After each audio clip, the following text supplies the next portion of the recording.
Okay, hi everyone, welcome back. So, the ICP event on July 15th was full of surprises, and the biggest of them all is indeed, in my view, Caffeine AI, and the fact that they gave people at the event some access to Caffeine AI. And honestly, I'm really struggling to find some sort of a negative comment about Caffeine AI. It seems like that every single person who used Caffeine to create some sort of an app is very happy with the work that they saw.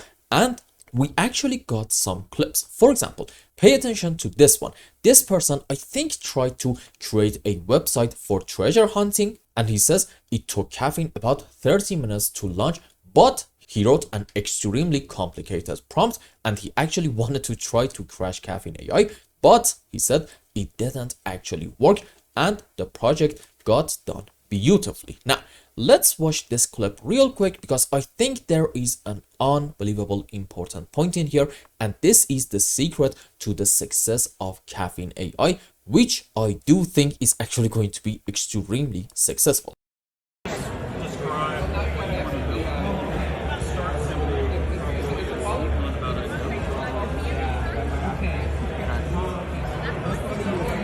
Okay, as you saw, Caffeine started to write the code, and in here, it's telling the consumer what is it doing in every single step. So in one step, Caffeine says, I'm starting your app development.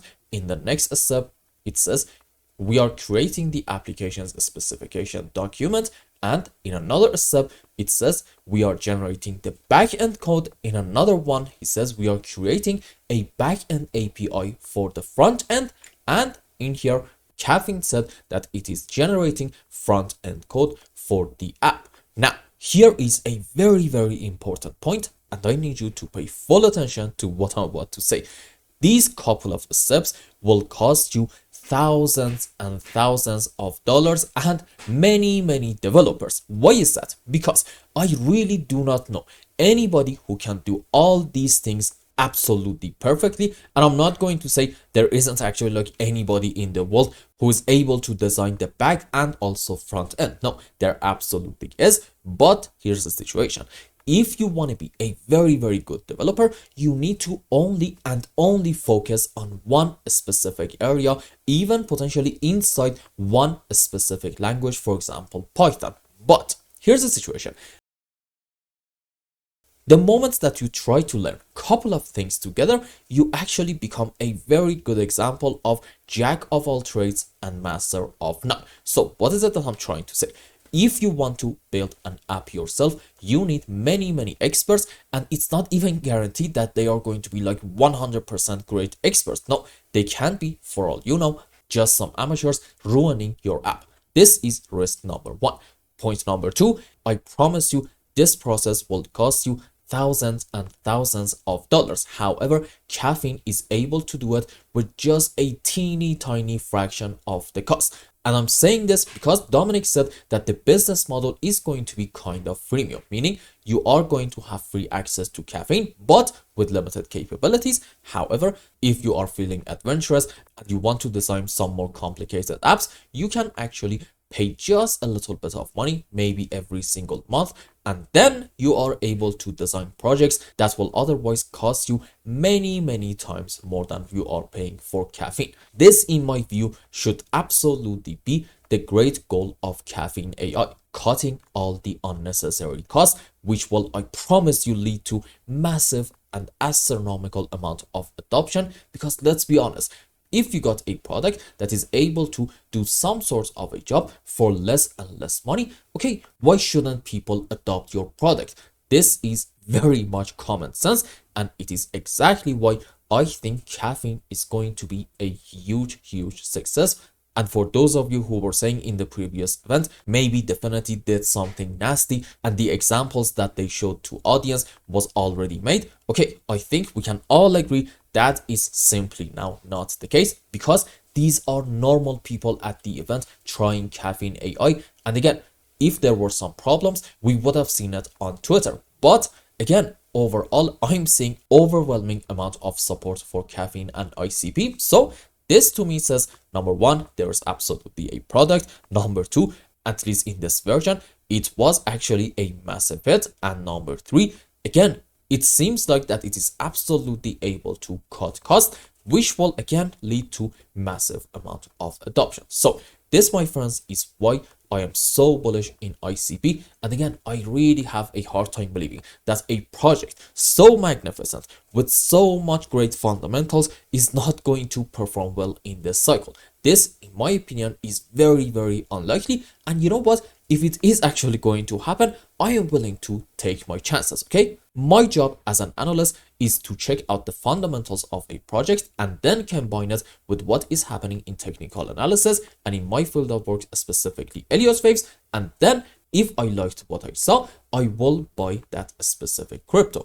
And ICP, in my view, is 100% one of those. So overall, we are very much bullish on ICP and we do believe on a magnificent move up. Now, let's go on the live chart and see what is happening in this area.